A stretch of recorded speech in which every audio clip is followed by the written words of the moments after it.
Buongiorno, bentrovati a tutti. Primo saluto ovviamente a Bruno Pizzul, che ringrazio di essere qua, e possiamo accomodarci. Grazie. Oggi siamo qui per questo evento in onore di Bruno Pizzul e voglio introdurre brevemente, voglio fare 4 riflessioni per poi dare appunto la parola nell'ordine alla professoressa Nicoletta Vasta, che è coordinatrice del corso di laurea magistrali in comunicazione integrata per le imprese e le organizzazioni ed è anche delegata dal rettore per la sede di Gorizia, e poi al professor Mauro Pascolini, che è il direttore del Dipartimento di Scienze Umane, che ha conferito appunto la laurea honoris causa. Poi darò la parola al professor Bernardo Catarinussi, che è ordinario di sociologia generale, che farà la laudatio, lo sport tra emozione e comunicazione. E poi infine avremo il conferimento della laurea magistrale ad honorem in comunicazione integrata per le imprese e l'organizzazione, e quindi la lectio magistralis di Bruno Pizzul intitolata Terra amata e raccontata. Bene, io farò 4 brevi riflessioni. La prima è questa, ecco, sul significato del conferimento di questa laurea ad honorem, una laurea che noi diamo a un figlio dell'Isontino, quindi di questa terra, è nato a Udine nel 1938 a casa della nonna, ma è di Cormons, si considera di Cormons a tutti gli effetti, e la mamma Ada e il papà Ferrino gestivano la macelleria di famiglia. Voglio ricordare un passaggio che ricorda proprio Bruno. Dice: a Cormons passai la mia infanzia e la mia adolescenza. Il periodo era duro, io sono del 1938. Da bambino, nell'immediato dopoguerra, nonostante le difficoltà, la zona era tuttavia uno spettacolo. Come dimenticare quando, di mattina alle 7 in punto, nella piazza antistante, c'erano tutti i cesti di verdura e di frutta che provenivano dal Coglio. La guardia fischiava al terzo suono di campana e tutti i cesti dovevano essere aperti in quell'istante, né prima e né dopo. Ecco, allora, questo riconoscimento appunto a un figlio di questa terra dove l'Università di Udine è presente con 2 iniziative storiche importanti, il DAMS e il corso di laurea di relazioni pubbliche. Voglio ricordare che Bruno Pizzul è legato a questa terra e lo manifesta anche un'iniziativa che è giunta alla sua 6ª edizione e che si chiama Gol a Grappoli, e appunto lo dice il titolo, nomen omen, è appunto la volontà di legare il territorio, il vino e il mondo del calcio. Ed è un'iniziativa che vede la presenza del meglio del giornalismo sportivo e dei giocatori anche legati alla terra friulana e isontina in particolare. La seconda riflessione che voglio farvi riguarda questo territorio, questo tassello di questa laurea, che si ricongiunge però ad un'altra laurea che noi abbiamo già dato honoris causa, ad un altro grande giornalista della RAI, che è Demetrio Volcic, che io da bambino mi ricordo che faceva proprio le sue radiocronache da Mosca, quindi me lo ricordo con quel colbacco gigantesco. Ecco, abbiamo dato a lui la laurea d'honoris perché è stato anche a lui il direttore del corso di perfezionamento di relazioni pubbliche sul tema notizie dal mondo. Ecco, voglio ricordare che a questo proposito Bruno Pizzul è stato direttore scientifico del corso di perfezionamento Sport News, teorie e tecniche del giornalismo sportivo. Quindi abbiamo questo legame proprio di 2 grandi giornalisti che hanno fatto entrambi 2 direttori di corsi di perfezionamento, e questo tra l'altro apre delle prospettive interessanti proprio per questo territorio, perché di recente abbiamo firmato un protocollo di collaborazione tra l'Università di Udine e l'Ordine Nazionale dei Giornalisti, che tra l'altro accredita l'Università di Udine come un ente formatore per il giornalismo. E quindi direi che questa laurea honoris causa si inquadra in un percorso di collaborazione che ha visto già appunto la laurea a Demetrio Volcic, ma apre le prospettive di una formazione per i giornalisti, con i giornalisti, e quindi con questo legame interessante tra l'Università di Udine e il mondo del giornalismo. La terza riflessione che volevo fare è questa, che le prospettive di questa sede universitaria per il futuro. Noi abbiamo già queste due iniziative, però da quest'anno abbiamo attivato una collaborazione sistematica con l'Ateneo di Trieste, che è presente anche lui qui, e quindi abbiamo attivato sia il DAMS Interateneo e anche il corso di architettura Interateneo, e quindi abbiamo iniziato 2 dei 4 corsi di laurea presenti insieme e abbiamo l'intenzione di attivare anche un master in cooperazione internazionale che è sollecitato anche dal Ministero degli Affari Esteri, un master che prenderà l'avvio quest'anno, tra l'altro tutto in lingua inglese, e che apre le porte ad una possibile laurea magistrale su questo tema. La quarta e ultima riflessione riguarda Bruno Pizzul ed il motivo per cui alla fine noi come Ateneo, in particolare il nostro dipartimento coordinato dal professor Pascolini, hanno voluto attribuire l'honoris causa, perché Bruno Pizzul è un testimone privilegiato di una concezione del calcio e quindi anche dello sport in generale come di un gioco in cui si esprime l'humanitas, ovvero la dignità della persona che vive in un territorio particolare e che tramite esso si apre all'universale. Secondo, perché è un maestro del giornalismo sportivo televisivo. Terzo, perché ha rivoluzionato il modo di fare telecronaca in diretta, non leggendo appunti o commentando, ma raccontando il flusso della partita. Quarto, perché l'attenzione verso i più giovani non è mai disgiunta in Pizzul dalla consapevolezza dei propri obblighi professionali e dalla conoscenza delle conseguenze sociali della comunicazione televisiva. Quinto, ha favorito una lettura civile del calcio. E sesto, è un esemplare maestro di etica, di serietà e di impegno che è testimoniato dalla sua vita. Proveniente dalla squadra parrocchiale del Cormons, Bruno Pizzul ha alternato studio e attività sportiva, è divenuto calciatore professionista, fu ingaggiato dal Catania nel 1958, ha giocato nell'Ischia e nella Cremonese, ma la sua carriera sportiva è finita presto a causa di un infortunio al ginocchio. Si è laureato in giurisprudenza all'Università di Trieste e dopo aver insegnato materie letterarie alle superiori è stato assunto per un concorso in RAI nel 1968. È sicuramente l'esempio di un italiano che ha saputo credere nella sua professione e lo ha fatto crescendo giorno dopo giorno grazie al suo lavoro, alla sua dedizione e alla sua professionalità.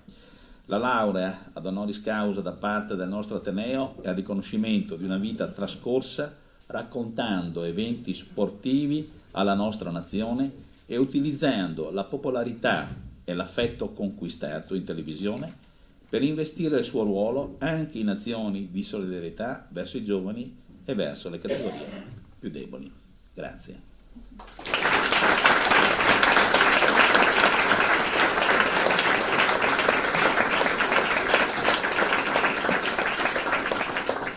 Bene, e allora adesso la parola alla professoressa Nicoletta Vasta. Grazie.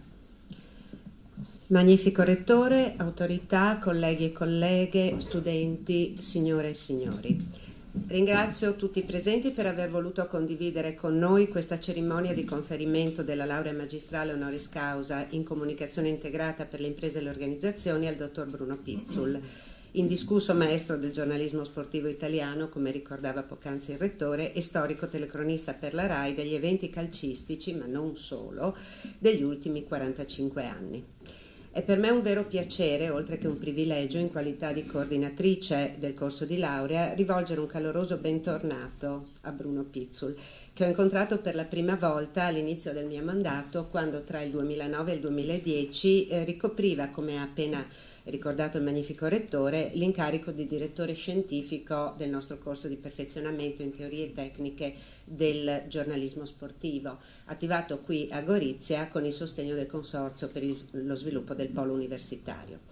In quella veste, ma anche come docente, Bruno Pizzul aveva messo a disposizione dei nostri studenti non solo le sue competenze tecniche e tattiche, attestate nel suo manuale del calcio moderno che è adottato dalla FIGC nelle proprie scuole calcio, ma anche il suo particolare modo di interpretare una professione, o come forse preferirebbe dire lui un mestiere, affascinante ma anche molto difficile, fatto di comunicazione con pubblici assai eterogenei e talvolta purtroppo inclini a comportamenti tutt'altro che sobri e tolleranti, se non addirittura violenti.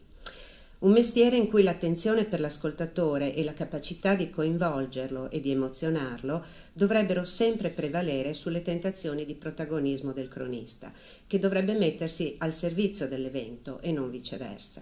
Un mestiere in cui il senso di responsabilità nei confronti delle giovani generazioni dovrebbe sempre tradursi nella capacità di trasmettere loro l'intrinseco valore educativo della pratica sportiva, come antidoto al mito della massima performance e ai falsi modelli che soprattutto il calcio, ma non solo il calcio, tende oggigiorno a proporre loro.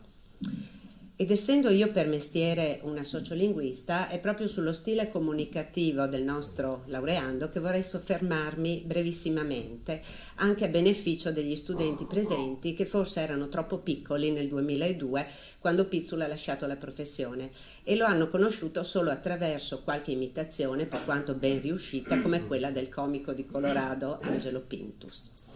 Al di là della voce riconoscibilissima e dell'appropriatezza espressiva che gli deriva anche dalla laurea in legge e dall'aver insegnato lettere alle scuole superiori, al di là del fluire incalzante della narrazione e di un paio di marchi di fabbrica quali Signori all'ascolto, buonasera e il celeberrimo Tutto molto bello, ciò che caratterizza le telecronache di Bruno Pizzul è la forma che diventa sostanza, non semplice cornice, e la commistione di tradizione e innovazione, anche linguistica. Chi se non Pizzul saprebbe far convivere così bene nel parlato termini un po' desueti come non nulla, laddove, quantunque, cincischiare, sciabordare, e metafore originali e nuovi usi entrati nel lessico della professione come progressione, suggerimento, stop. Le caratteristiche espressive che ce lo fanno riconoscere tra tutti sono la sobrietà e il garbo, che non significano mancanza di partecipazione, con cui esprime le emozioni più diverse, dall'indignazione per un'ingiustizia arbitrale, alla gioia per un gol segnato, allo sconforto per una finale persa dalla nazionale, all'orrore per i tifosi juventini uccisi dagli hooligans del Liverpool nella tragedia dell'Aisel che Pizzul si trovò a dover commentare in diretta. Per prendere a prestito le parole di Andrea Scanzi, autore di un bell'articolo intitolato Pizzul e la nostalgia per una TV che non c'è più, uscito circa 3 anni fa sul Fatto Quotidiano, vorrei dire con le sue parole appunto che lo stile comunicativo di Bruno Pizzul è un tutt'uno con la serietà refrattaria ai ghirigori, con la voce che conosce la lingua italiana e all'ostentazione preferisce la sottrazione. È un conoscitore mai sapientino, è il bar sport che non si prende sul serio, senza urlatori, secchioni e forzati dell'ugola. Non per nulla Nando Martellini lo definì un gentiluomo. Ed è al gentiluomo, figlio di questa terra, oltre che al professionista, che vogliamo oggi rendere omaggio con questa cerimonia, che non a caso si svolge qui, a simbolica testimonianza del consolidamento della presenza dell'Università di Udine a Gorizia e del riconoscimento per il sostegno degli enti territoriali, comune, provincia, regione, Camera di Commercio, Consorzio per lo sviluppo del polo universitario e Fondazione Cassa di risparmio di Gorizia, a questa nostra presenza. Bentornato dunque a Bruno Pizzul, sintesi di tradizione e innovazione e punto di riferimento per i nostri futuri comunicatori. Grazie.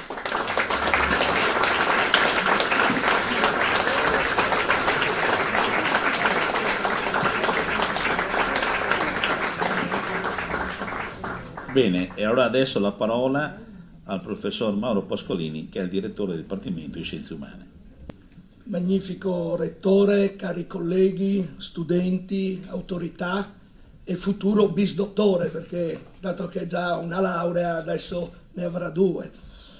Io ho seguito e sostenuto fin dall'inizio l'idea di conferire la laurea honoris causa a Bruno Pizzul, quando tra i corridoi di Palazzo Alvarez non c'era ancora questa prestigiosa sede storica dell'Università di Udine a Gorizia, insieme al collega Francesco Pira, si ragionava su come valorizzare da un lato la presenza dell'Ateneo Friulano nell'Isontino e dall'altro della specificità dei corsi di comunicazione che trovavano nella sede goriziana alcune eccellenze ed esperienze significative.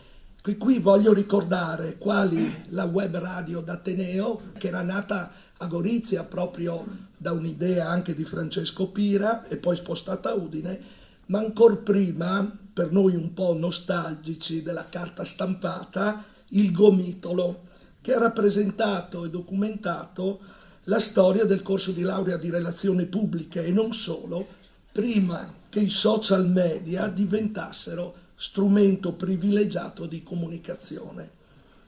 Gorizia e l'Isontino offrivano molte possibilità, ma ci interessava, coinvolgendo nel ragionamento anche tutti i colleghi di relazioni pubbliche, trovare un mezzo di comunicazione efficace, come si dice oggi, per raggiungere il nostro obiettivo.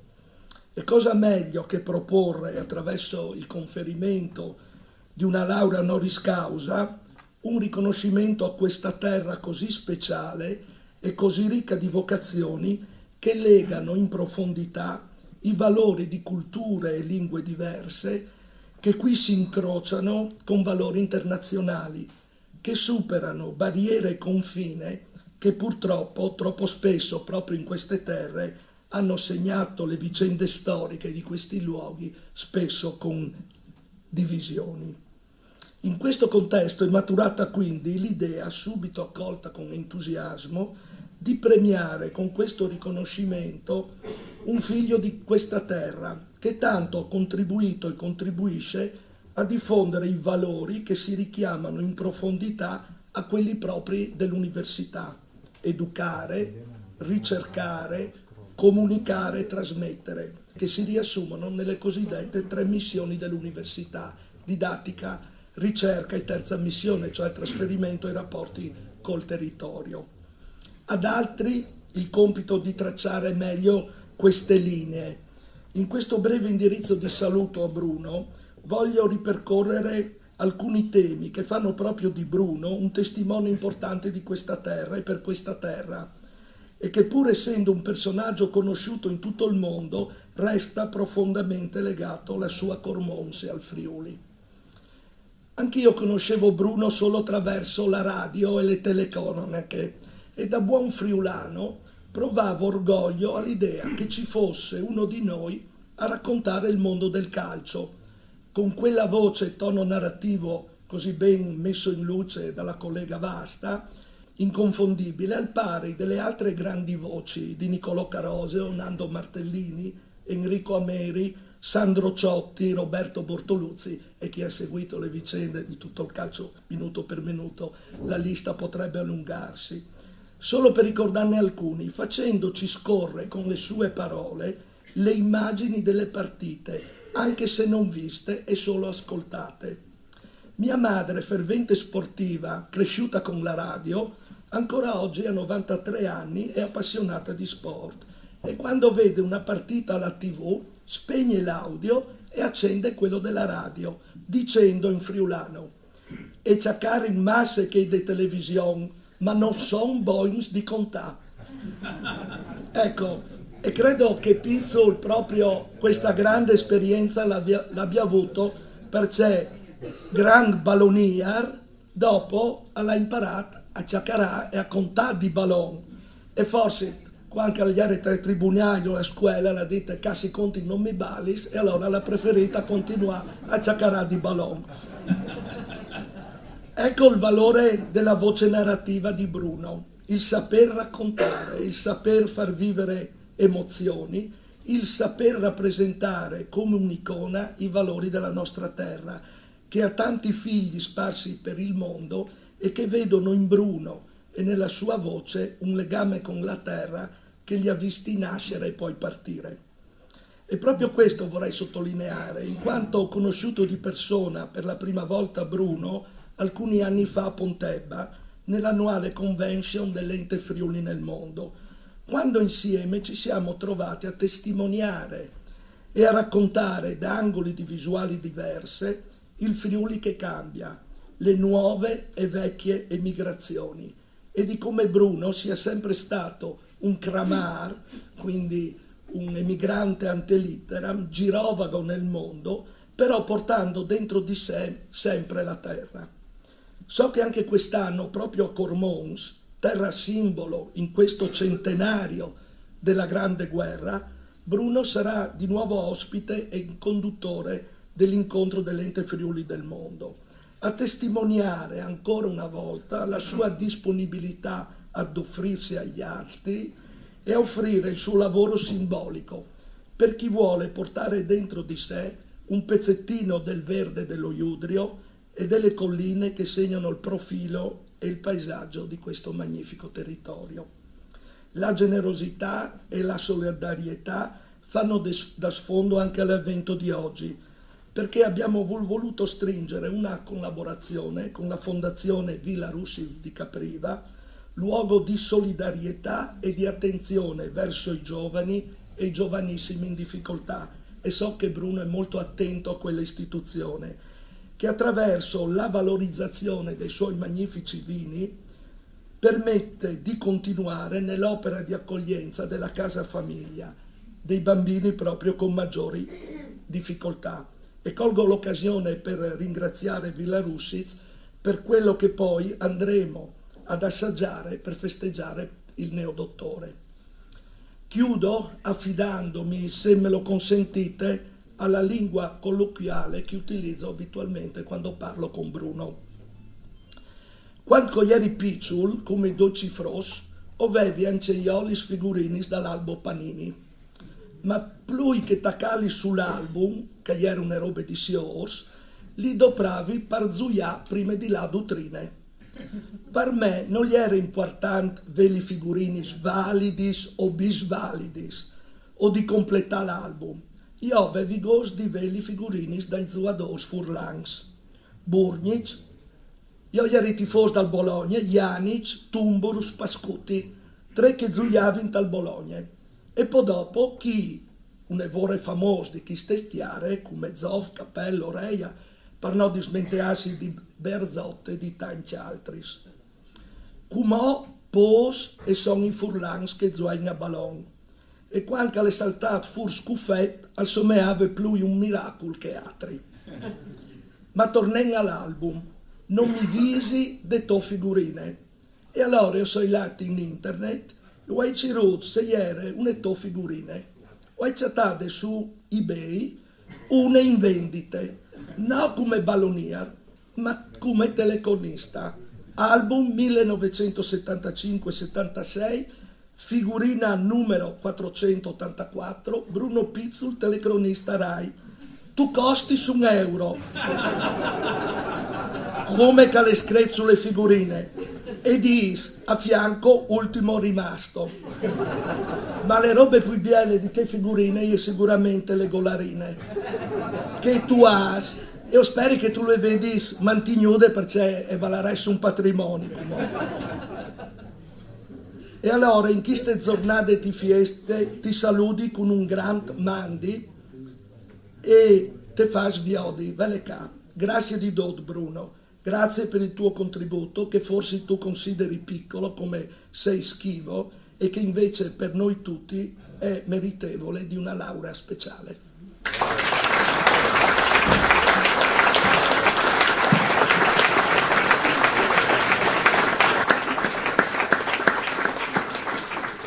Bene, grazie di cuore a Mauro Pascolini perché ha toccato le corde profonde e quindi sono molto contento per tutti noi. Bene, adesso la parola al professor Bernardo Catarinussi che appunto farà la laudatio, lo sport tra emozione e comunicazione. Bruno Pizzul può essere a ragione definito uomo di sport.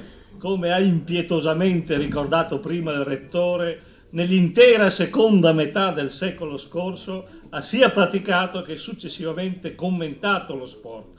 Ha assistito quindi, in particolare per quanto riguarda il calcio, alle trasformazioni che lo sport ha subito negli ultimi decenni.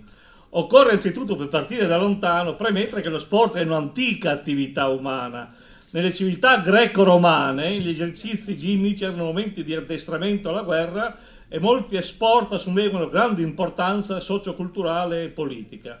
I giochi olimpici in Grecia erano momenti in cui tutta la società ellenica, normalmente frazionata in una grande molteplicità di città-stato, in frequente lotta fra di loro, celebrava la propria unità culturale. Il tifo sportivo poteva raggiungere livelli di entusiasmo e isteria di massa. I campioni erano onorati come eroi. Nel tardo impero romano alcuni giochi e sport divennero modi essenziali anche per far passare il tempo alle masse urbane. La connessione tra sport e arti militari torna evidente anche nel Medioevo con le giostre e altre gare tra cavalieri armati, ma anche nelle città, tra borghesi e popolani. Si svilupparono attività ginniche e giocose. Ovviamente dallo sport erano escluse le masse contadine, le cui energie erano consumate tutte sul lavoro.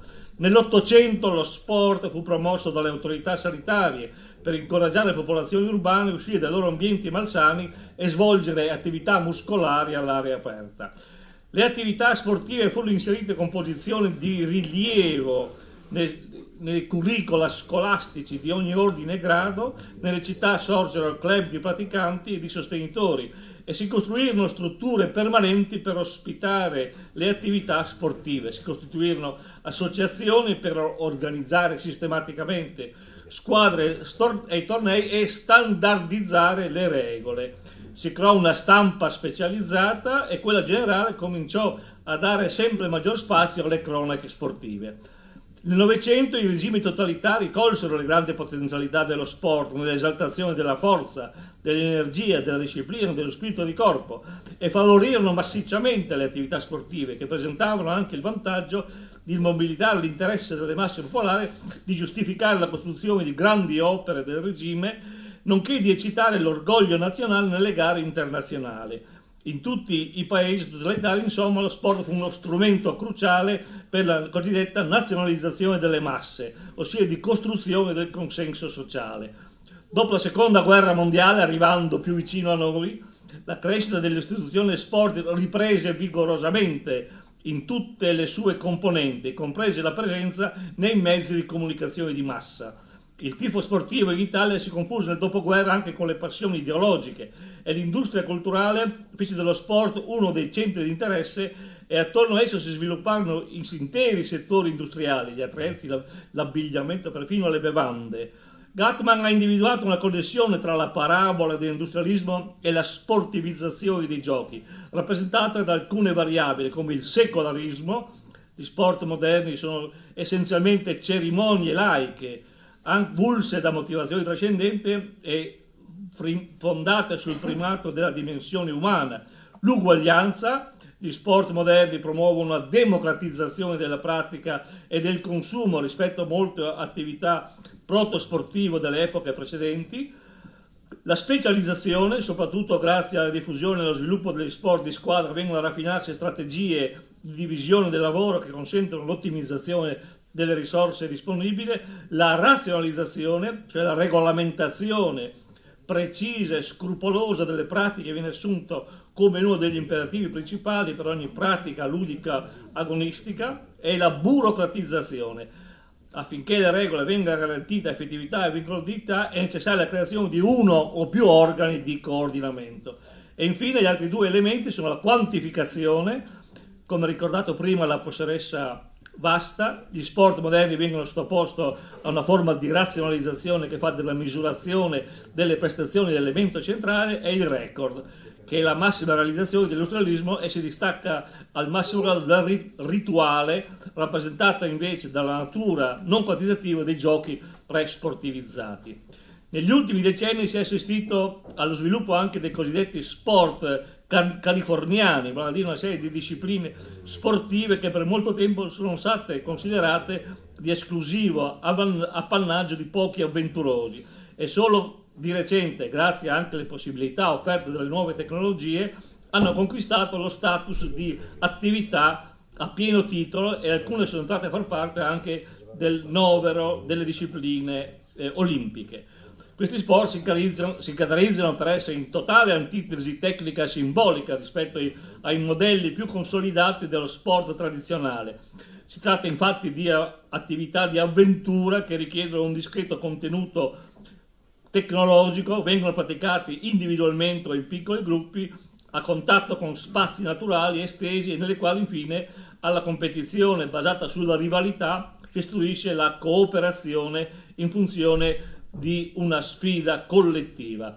In generale, comunque, al di là delle tipologie di sport, si può affermare che il successo dello sport in generale legato alla società contemporanea sia determinato dalla numerosità e delle funzioni che svolge, che è lo sviluppo delle capacità corporee, la dissipazione in forme controllate e approvate di energie vitali, l'incanalamento dell'attenzione sociale e delle passioni su un terreno neutro, l'attivazione di settori economici sempre più rilevanti direttamente legati alla pratica sportiva, la creazione di pubblicità commerciale e la costruzione di sentimenti di solidarietà, identità e appartenenza ad ogni livello, dalla scuola al paese, al quartiere, azienda, città e perfino allo Stato. Lo sport come attività e spettacolo fornisce un corpo complesso di norme, miti e immagini che penetrano l'individuo orientandone le emozioni e i comportamenti, e ciò favorisce un processo di identificazione collettiva dei gruppi e delle classi sociali mediante un precipitato di esperienze e di motivazione simili. Lo sport è stato considerato uno spazio sociale in cui prendono forma importanti identità collettive. Per larga parte dei tifosi andare allo stadio per assistere a una partita di calcio o di rugby è qualcosa che non si esaurisce nell'assistere a un semplice evento sportivo come semplici spettatori. In realtà il pubblico degli stadi vive a lungo l'eccitazione suscitata dall'incontro di calcio o di rugby, associandolo a un duplice senso di identità.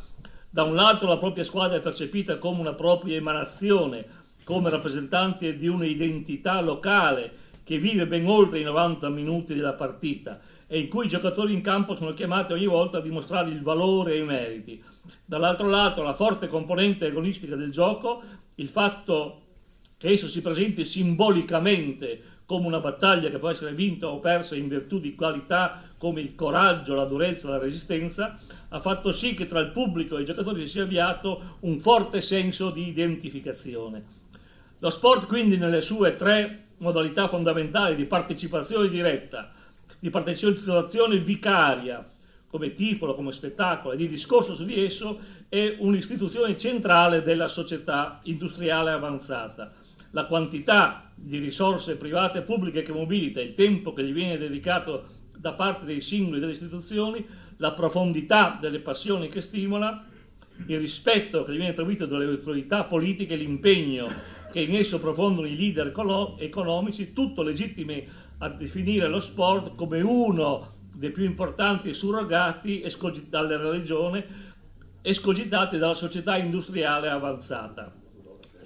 Quantitativamente, secondo una recente indagine del CONIC, in Italia i tesserati, cioè quelli che fanno capo alle federazioni sportive nazionali, assommano a 4 milioni, raggruppati in 70.000 società.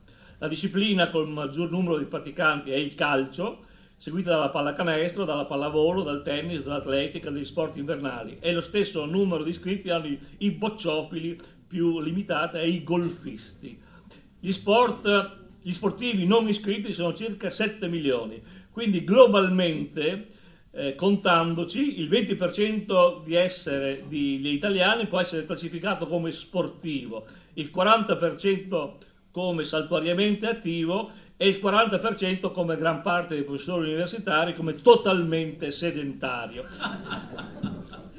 Basti guardare il collega Pira. È evidente che anche l'aumento dei comportamenti aggressivi e violenti da parte dei tifosi è uno dei prodotti della massiccia mediatizzazione degli spettacoli sportivi, soprattutto da parte della televisione. Una mediatizzazione che nel corso degli ultimi 30 anni ha rimodellato lo sport a sua immagine e somiglianza, sia offrendo occasioni inedite di consumo e aumentando l'offerta complessiva di sport letto visto e parlato, sia ridefinendo la popolarità delle diverse discipline, ma in molti casi subordinandoli alle proprie esigenze tecniche e di programmazione, di norma dettate dagli interessi degli sponsor, sia infine contribuendo non solo all'esasperazione agonistica e mercantile delle competizioni atletiche, ma quasi sempre caratterizzandosi come la principale sfruttatrice delle stesse.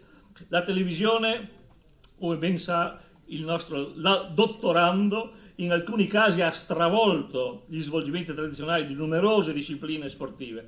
Valga ad esempio il caso del calcio, che in occasione dei mondiali messicani e statunitensi, per far coincidere le trasmissioni con le ore di maggior ascolto televisivo e dunque di maggior ritorno economico, è stato costretto a giocare le partite più importanti a mezzogiorno, vale a dire nell'ora più calda della giornata. Di queste trasformazioni strutturali dello sport, e in particolare del calcio, come ha ricordato prima il direttore Pascolini, Bruno Pizzul si è reso ampiamente conto, come risulta anche dalle sue cronache vocali, dai suoi commenti cartacei, dal volume che gli è stato dedicato dal collega Pira, nonché dalle lezioni tenute proprio ad Orizia nei corsi di giornalismo sportivo. In particolare Pizzul ha mostrato una forte preoccupazione per la crescente commercializzazione del fenomeno calcistico, per il potenziale inquinamento legato al cosmopolito e crescente volume del settore delle scommesse sportive, nonché per le ricorrenti interperanze, come prima ricordato la professoressa Vasta, dei tifosi organizzati, invitando spesso gli stakeholder del settore al mantenimento di un comportamento improntato alla correttezza e al rispetto delle regole che faticosamente il sistema sportivo ha tentato di darsi in questi ultimi decenni. Oltre che di questi elementi strutturali, il Pizzul ha tenuto sempre presente la dimensione emotiva dello sport, vale a dire la capacità dello sport di suscitare, come ricordato prima il professor Pascolini, sentimenti positivi o anche negativi sia in chi lo pratica sia in coloro che assistono alle varie manifestazioni. Da qui il suo invito, talora anche diretto, a non esagerare con le manifestazioni emozionali all'interno del campo del gioco, soprattutto di tipo conflittuale, per non esasperare gli animi sugli spalti contrapposti. Uno degli aspetti fondamentali che unanimemente i ricercatori di sociologia infatti attribuiscono allo sport è infatti l'elemento della conflittualità. Per Elias la violenza era rinvenibile in maniera molto accentuata anche nei giochi dell'antichità classica e solo il processo di civilizzazione è in qualche modo riuscito a ridurne la pericolosità con l'istituzione di regole e procedure specifiche. L'antropologo Morris, in particolare, studiando il comportamento dei tifosi, aveva sottolineato che la violenza tipica del gioco del calcio poteva spostarsi simbolicamente, ma anche fisicamente, come abbiamo visto anche recentemente, dal campo agli spalti, dove i sostenitori agivano come due tribù contrapposte. Forse il merito principale dell'attività di cronista sportivo di Bruno Pizzul è stato proprio quello di tenere presente questa dimensione di potenziale trasferimento di conflittualità e di tentare di ridurre l'accentuazione di risposte collettive inadeguate rispetto alle occasioni di eventi sportivi molto sentiti. Si può anche a riguardo ricordare, come ha fatto recentemente Stefano Martelli, che è uno degli studiosi italiani più attenti allo sviluppo dell'attività sportiva, come il rapporto tra sport e mass media si sia andato sempre più consolidando, portando alla dimensione sempre più mediata degli eventi sportivi. Bruno Pizzul è stato un testimone privilegiato di questa fase di transizione, utilizzando lo strumento tecnico televisivo, come ricordato prima la professoressa Vasta, sempre con assoluta competenza e con signorile misura. Ripensando alle sue cronache quasi radiofoniche, seppur soggette al feedback immediato dei fruitori, emerge la qualità della capacità di coinvolgere gli spettatori nelle diverse fasi dello svilupparsi delle azioni del gioco. In questo periodo in cui alcune catene televisive dedicano molto spazio alle telecronache indirette e alle interviste ai diversi attori implicati, non si può non ricordare con ammirazione la lezione di rispetto della verità sportiva e della personalità dei singoli attori che ha caratterizzato l'impegno professionale di Pizzul, che in molte occasioni non ha esitato a utilizzare l'arma dell'ironia e del richiamo a dimensioni di realtà, animi troppo esacerbati ed eccessivamente coinvolti nell'evento.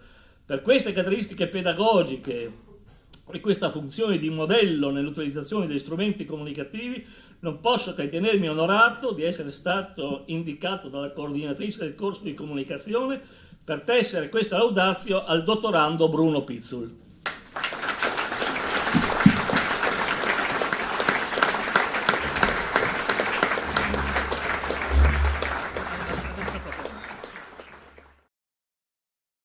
Dottor Bruno Pizzul, per il contributo fornito come giornalista sportivo e radiotelecronista, testimone privilegiato di una concezione etica del calcio che valorizza la dignità della persona e rifiuta la violenza, enfatizzando il valore educativo dello sport. Come promotore dei valori della friulianità e di una cultura sportiva fortemente radicata nel territorio, in virtù dei poteri conferitimi dalla legge, la proclamo honoris causa dottore magistrale in comunicazione integrata per le imprese e le organizzazioni dell'Università degli Studi di Udine. Complimenti. Grazie, questo è suo.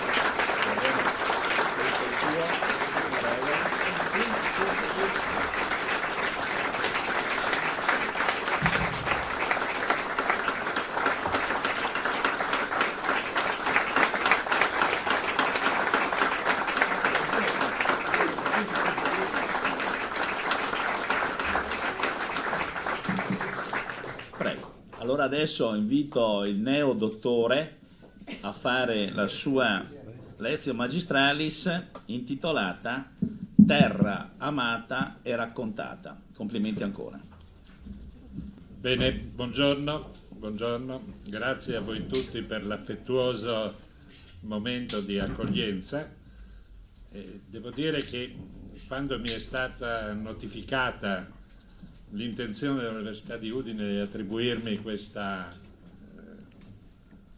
laurea honoris causa, inizialmente ho pensato a uno scherzo, poi pian piano ho verificato che in realtà ne avevano l'intenzione, e allora è subentrato un pizzico di imbarazzo, perché inevitabilmente c'è, no, la sensazione che questa laurea honoris causa sia un pochino eccessiva per quanto riguarda i meriti personali rispetto a quello che effettivamente sono riuscito a fare nella mia professione. Pensavo e speravo, prima di prendere la parola quest'oggi, che gli interventi che l'hanno preceduta mi confortassero un po', invece sono stato letteralmente travolto da tutto questo cumulo di elogi che francamente mi sembrano un po' esagerati, anche se ringrazio di tutto cuore per l'attenzione e l'affetto con il quale questa manifestazione finora si è svolta. Devo dire che in qualche maniera però ho fatto qualcosa di irrituale. Nel senso che di solito in circostanze di questo tipo colui che viene insignito della laurea honoris causa prepara un discorso scritto di accettazione e di ringraziamento, cosa che io non ho fatto, prima di tutto perché sono di una pigrizia straordinaria, e in secondo luogo perché penso che le modalità comunicative con le quali ho portato avanti per tanti anni la mia professione di telecronista sia stata caratterizzata sul piano delle modalità proprio dal fatto di usare le parole senza averle scritte in precedenza. E pertanto chiedo scusa se magari andrò un pochino a braccio, chiedo scusa soprattutto a coloro che avrebbero dovuto, in occasione di questa consegna, anche mettere nella cartella stampa il mio intervento, che non potranno fare perché non lo so ancora io che cosa dirò quest'oggi. Comunque, tutto quello che è stato detto mi ha riempito di soddisfazione e di orgoglio, unitamente a quel pizzico di rossore a cui facevo riferimento prima. Però devo dire che effettivamente in tanti anni di professione, pur avendo come argomento principale il più delle volte l'argomento di carattere strettamente agonistico e sportivo, quando ne ho avuto l'opportunità quasi come sfondo, ho sempre parlato, ho tentato di parlare, di far conoscere questa terra, questa regione. E devo dire che sono stato aiutato in questo dal fatto che molti, tanti bravi atleti, non soltanto nel mondo e nel settore del calcio ma in altre discipline sportive, hanno avuto e hanno origine friulana, origine triestina, origine comunque territoriale. Già, perché quando si parla di questa terra è inevitabile che salti agli occhi in maniera fin troppo evidente che è una terra abitata da genti che sono profondamente diverse per cultura, per storia, per tradizione, per mentalità. Consistono da sempre sullo stesso territorio, mantengono ognuna la propria identità alla quale sono profondamente legati, ma costituiscono un unicum, tant'è che in maniera quasi paradossale qualcuno ha detto che è una terra questa abitata da gente unica, unica proprio perché è fatta da così tante differenze. E questo è estremamente interessante, anche se inevitabilmente di tanto in tanto dà luogo a qualche fibrillazione, a qualche momento di nervosismo, ma al tempo stesso, quantunque ci sia questa sensazione di divisione, c'è, soprattutto da chi la guarda dal di fuori, la netta sensazione che si tratti di un valore aggiunto, di una ricchezza questa diversità. Bisogna però sapersi anche confrontare e saper portare avanti un discorso di carattere sinergico in modo tale da operare per il bene comune. Non è facile naturalmente, anche e soprattutto in considerazione del fatto che nel corso dei secoli, caratterizzati da una storia così travagliata, da continue invasioni, gente che arrivava, comandava un po', poi arrivava un altro comandante e via dicendo, ha originato nella mentalità corrente delle genti che abitano questa terra la sensazione di essere perennemente soggetti a qualcuno che arriva e che comanda. Il concetto dei sotans, tipico dei friulani, che qualche volta si manifesta anche in una tendenza forse a lamentarsi anche eccessivamente, però c'è la sensazione che ci sia sempre qualcun altro che comanda. Attualmente, per esempio, è abbastanza chiaro il concetto che accompagna un po' tutti, anche se magari a livello inconscio, che questa sia una terra abitata da gente che sta ai confini dell'impero. Ci sentiamo molto lontani da quelli che sono i centri del potere e via dicendo. Non è che siamo gli unici a sentirci ai confini dell'impero, siamo per certi versi molto vicini ai sardi, c'è questa comune sensazione. Ovviamente qualche volta c'è anche così la tendenza e il piacere della lamentazione spicciola, ma qualcosa di vero fondamentalmente c'è. È comunque una terra straordinaria questa, perché è abitata da queste genti, no, che costituiscono il retaggio del tradizionale incrocio di tre grandi culture, la cultura latina italiana, la cultura tedesca, la cultura slava, e che ha lasciato indubbiamente delle conseguenze, si è sedimentata nel corso dei secoli.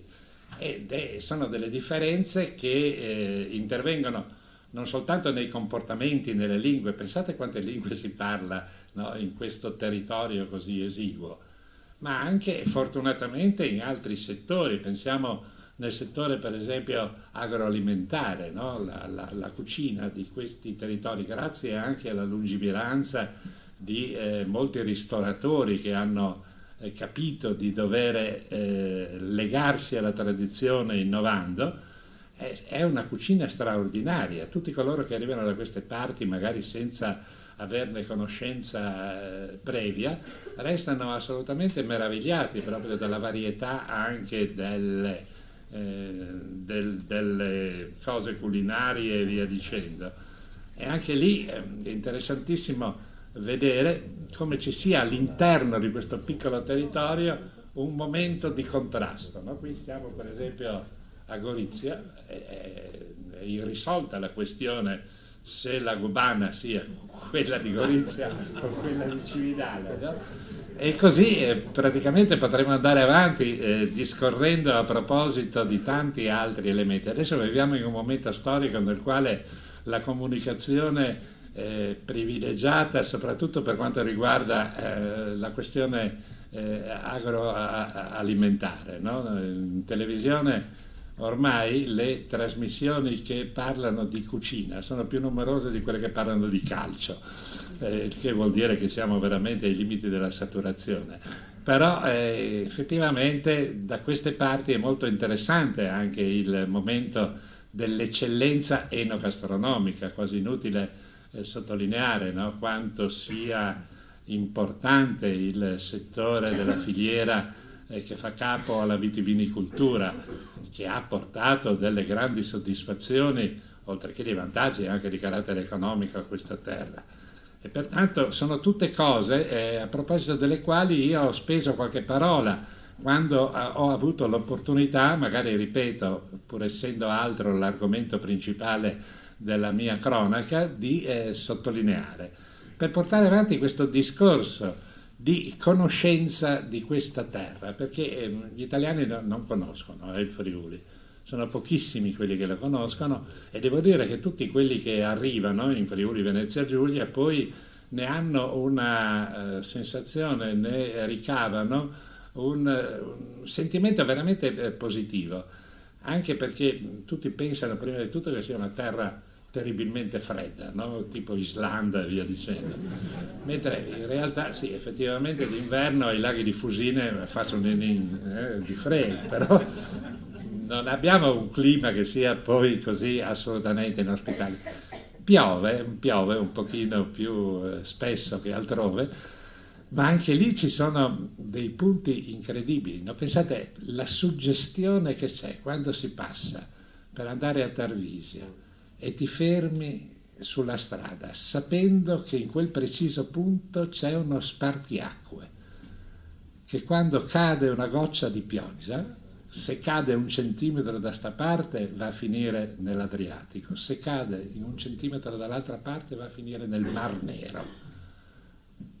Pensate, no? Che anche lì c'è il riflesso di questa terra, che è una terra così di confini, di orizzonti diverse, di cose che si sono sedimentate nel corso dei tempi e che hanno lasciato questa traccia del tutto particolare, che ovviamente poi trova espressione altrettanto evidente nella lingua, nel linguaggio usato. Pensate in questo esiguo territorio quante lingue vengono usate.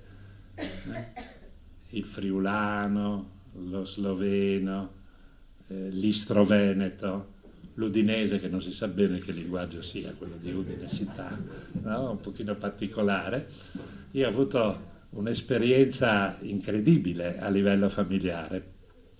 Papà era di Cormons, quindi tipico paesano, la mamma invece era di Udine, cittadina, faceva la sartina, faceva anche un po' la modella poi dei vestiti che confezionava e parlava naturalmente in dialetto udinese. E il paesano di Cormons che andava a fare la corte si è adeguato, però tenendo il suo dialetto paraveneto-goriziano. E fra loro, sono vissuti fin quasi a 100 anni tutti e due, hanno sempre continuato a parlare in questo modo strano. Con me, figlio unico, tutti e due hanno parlato solo in friulano. Fra loro non si sono mai rivolti la parola in friulano, ma tutti e due con me a tavola in furlan, che è una cosa incredibile, no? Dice, ma siamo molto. Ed evidentemente è così. Una delle cose che più frequentemente i colleghi mi hanno chiesto in passato è chi sono i bisiacchi.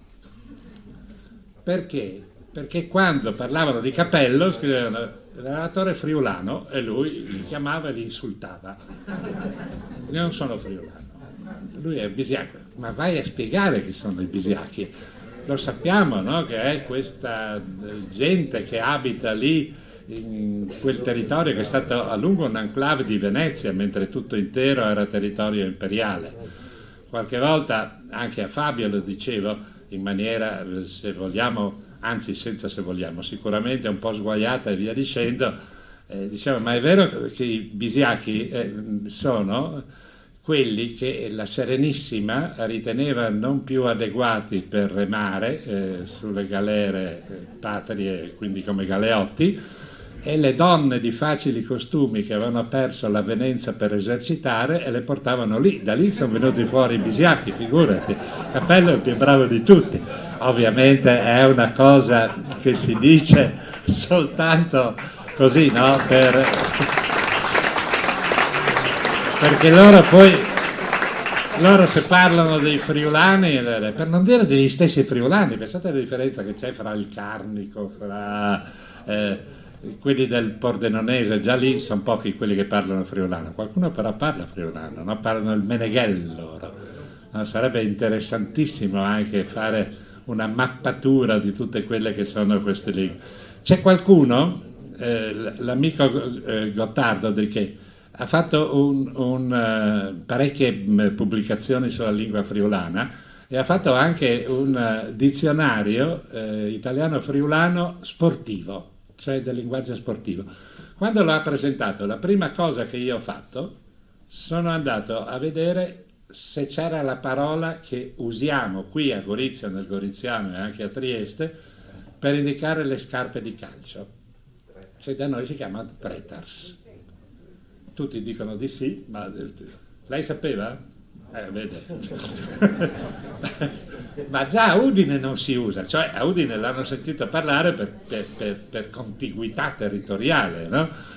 Però queste, lì io mi sono lamentato, ho detto non hai messo lì, era presente il professor Frau, il quale ha detto ma salto che non sai nazionale da là che ven fuori che paraunica. E allora ha detto come ho mezzato i miei. Qualche mese dopo mi ha chiamato dicendo che i suoi assistenti, che aveva sguinzagliato per vedere da dove potesse uscire questa parola strana, avevano indicato che un vocabolo dal suono analogo individuava le scarpe dei soldati dell'esercito austro-ungarico che usavano però all'interno della caserma, non quando uscivano in libera uscita. Vuol dire che con quelle scarpe giocavano dentro a pallone e quindi da lì è venuto fuori questo tretas, che è una parola che è difficile da travasare della lingua italiana, ma che comunque sarebbe più adatta rispetto a quello che viene usato adesso come vocabolo per indicare le scarpe di calcio, gli scarpini.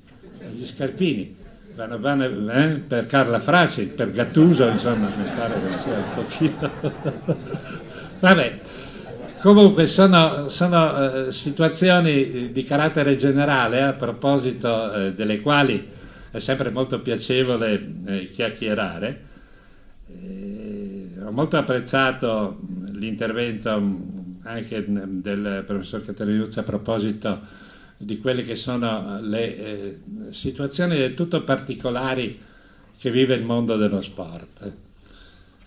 Viviamo in termini generali, in momenti di emergenza educativa.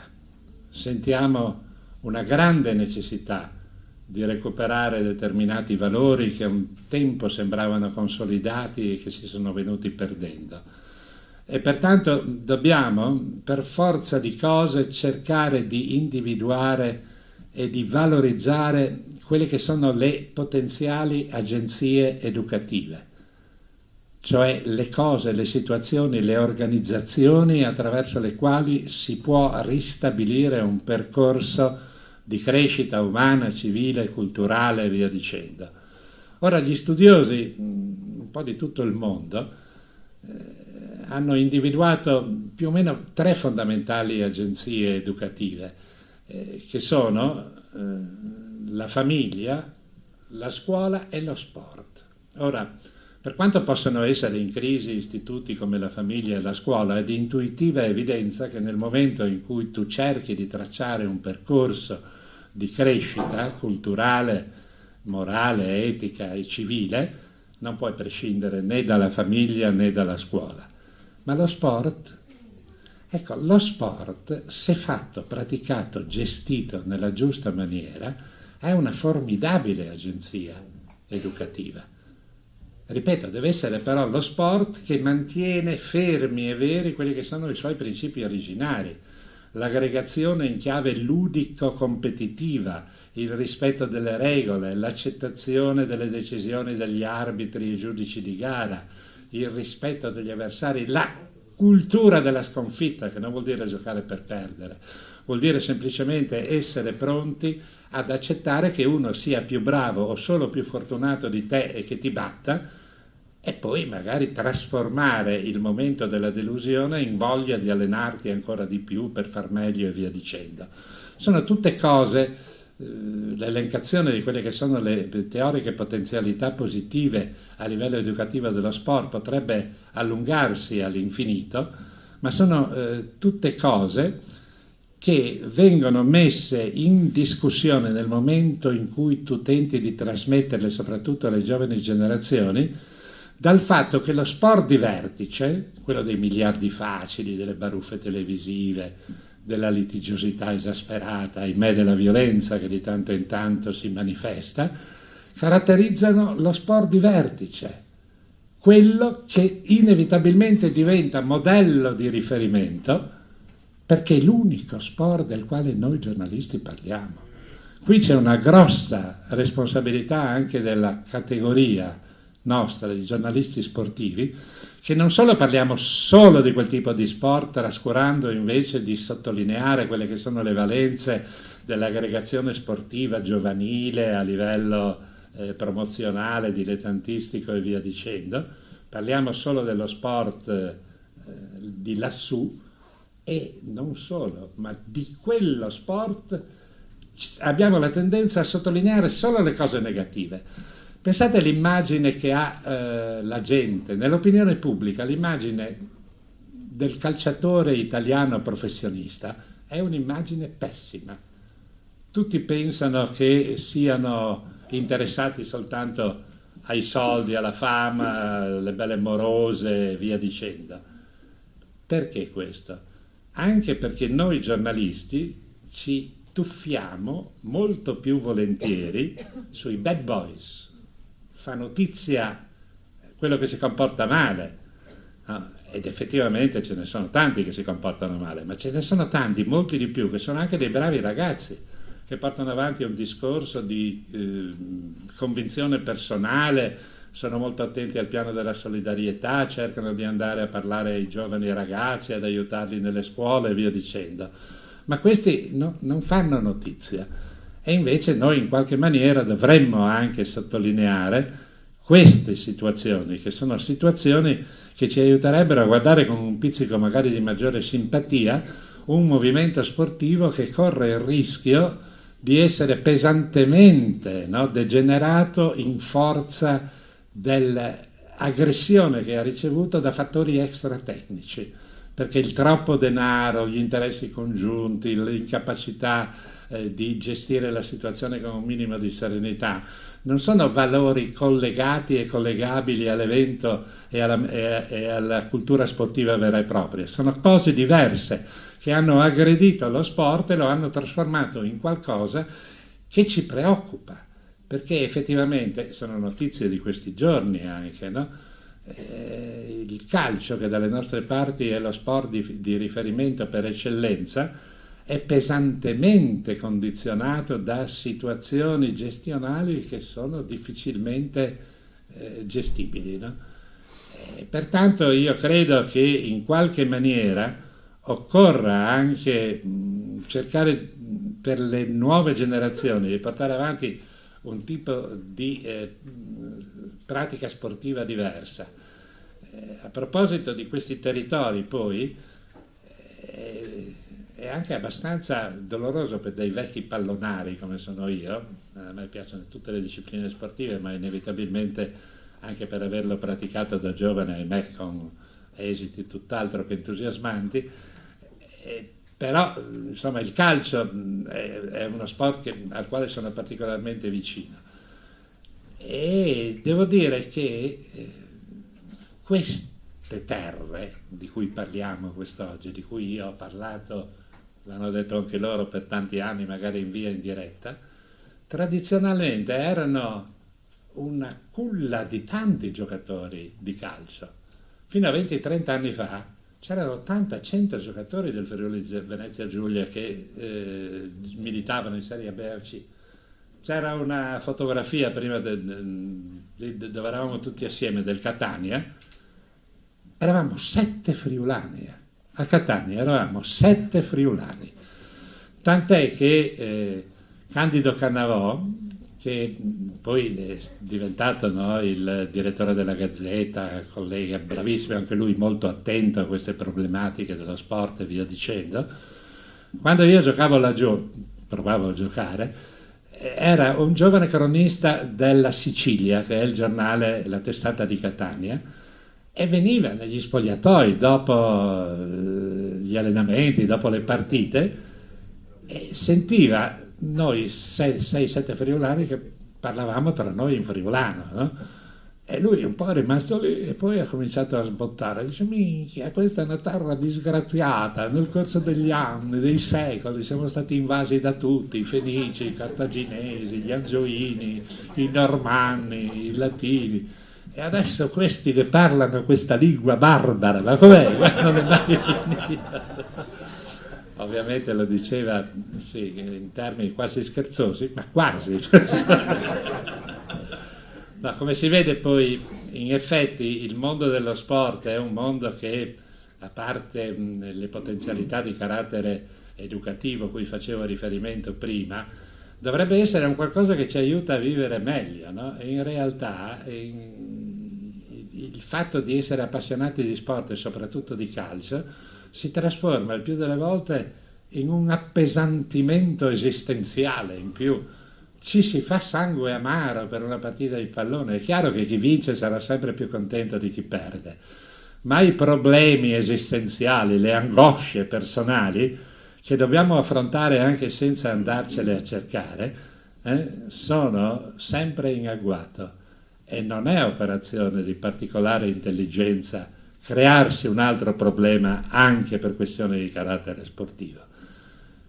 Quello che è successo nel calcio è successo, e lo dico con ancora maggiore cognizione di causa vista la sede in cui ci troviamo, è successo anche nel basket, anche della pallacanestro. Qui ci sono stati per anni momenti in cui uscivano giocatori, campioni, uno dopo l'altro. Gorizia in modo particolare ha sempre avuto questo patentino, no, di cose. Io ricordo Sandro Gamba, che è stato per tanti anni uno dei più grandi tecnici coach italiani, e lui quando mi incontrava per Milano mi diceva: Bruno, io vado volentieri, sai, dalle tue parti, però a Gorizia è una gara dura. Perché è una gara dura? Ma perché quelli lì quando mi vedono la dire: ma signor Gamba, la lasci star, per l'amor di Dio, che noi giocavamo a basket quando che lei non sapeva neanche cosa che era. C'era questa situazione, no, di primogenitura anche di Gorizia, di questi territori per il basket. E così come è successo per il calcio, anche a basket sembra che si sia inaridita questa situazione, no?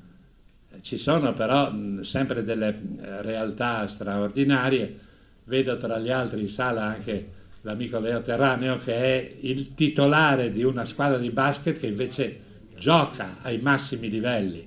Sono i ragazzi che giocano il basket in carrozzina, ma vedete che grande valore, che grande significato anche ha il mondo dello sport, che consente anche ai meno fortunati di aggregarsi. E pensate quanto ha fatto lo sport proprio per i portatori di handicap, che fino a qualche decina di anni fa vivevano emarginati, addirittura chiusi in famiglia, non li si voleva far vedere, conoscere, mentre adesso anche attraverso la pratica sportiva sono usciti, vivono la loro vita gioiscono perché loro giocano divertendosi veramente, ed è una cosa straordinaria che forse dovrebbero saper recuperare anche i normodotati che fanno lo sport, e anziché continuare anche a sorridere hanno perso la capacità di sorridere e sono avvelenati all'estremo grado. Io continuerei a parlare a lungo, temo però che più parlo più magari viene la tentazione a coloro che mi hanno insegnato di ritirarmi. Pertanto vi ringrazio ancora, grazie.